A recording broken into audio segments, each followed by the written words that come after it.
everyone, we are Team 4 and we are here to offer an alternative to the typical finger pulse oximeter currently seen around the United States today. Pulse oximeters are one of the main culprits of false alarms, accounting for 40% of false alarms. This is especially important in pediatric healthcare due to an increased rate of false alarms in pediatric units. Pulse oximeter readings can be easily disrupted by the patient simply moving around, and in pediatrics there is the added concern that the kids will pull the sensor off their finger. Now tell me, have you ever asked a child to sit still and not touch anything? We started by talking to medical professionals to find out what problems they face in the field today.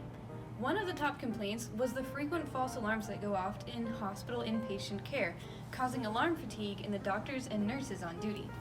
Alarm fatigue is a dangerous side effect of hearing false alarms so frequently that you no longer hear them or take them seriously, putting patients at risk. We wanted to solve this problem and create an alternative that would give our patients more mobility by being wireless and portable. So we started doing some research on pulse oximetry. We started brainstorming how we can make this device as out of the way as possible. We started looking at different body parts and determined that the most ideal parts of the body for a pulse oximeter were the finger, wrist, and ear. From research, we found the measurements taken from the ear were more accurate than those taken from other parts of the body.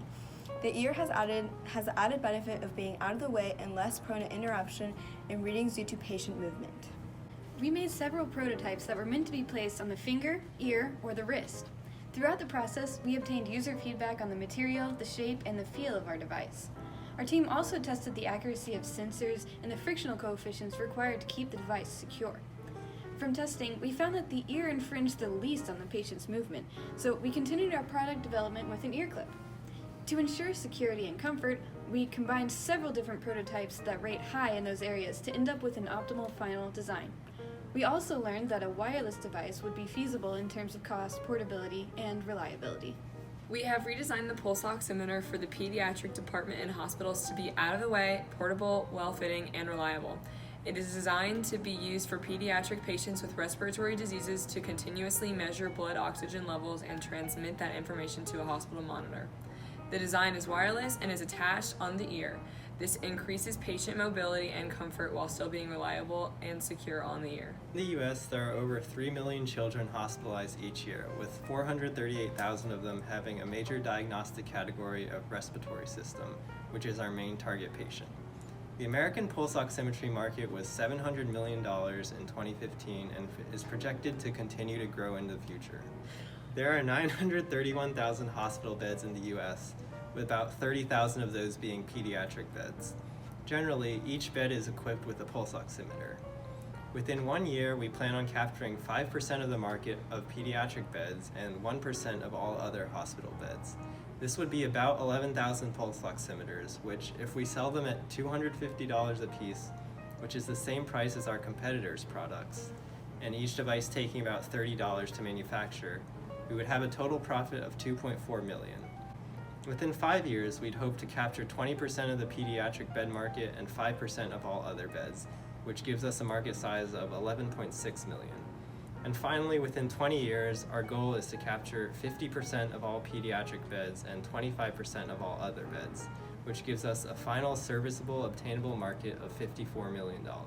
Hospitals would buy this device over its competitors because it would increase patient satisfaction scores for the hospital due to being more comfortable, lowering false alarm rates, and being less constantly connected to bulky monitoring devices. These scores have been shown to directly be linked to reimbursement rates. The device would also reduce alarm fatigue.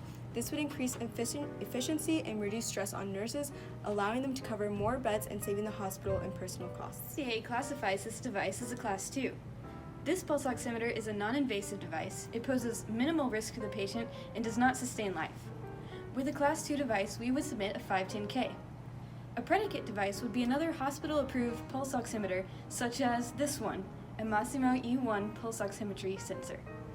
Overall, our main goal was to develop a comfortable, unobtrusive pulse oximetry device to increase patient mobility in the hospital and reduce the number of false alarms, lowering alarm fatigue.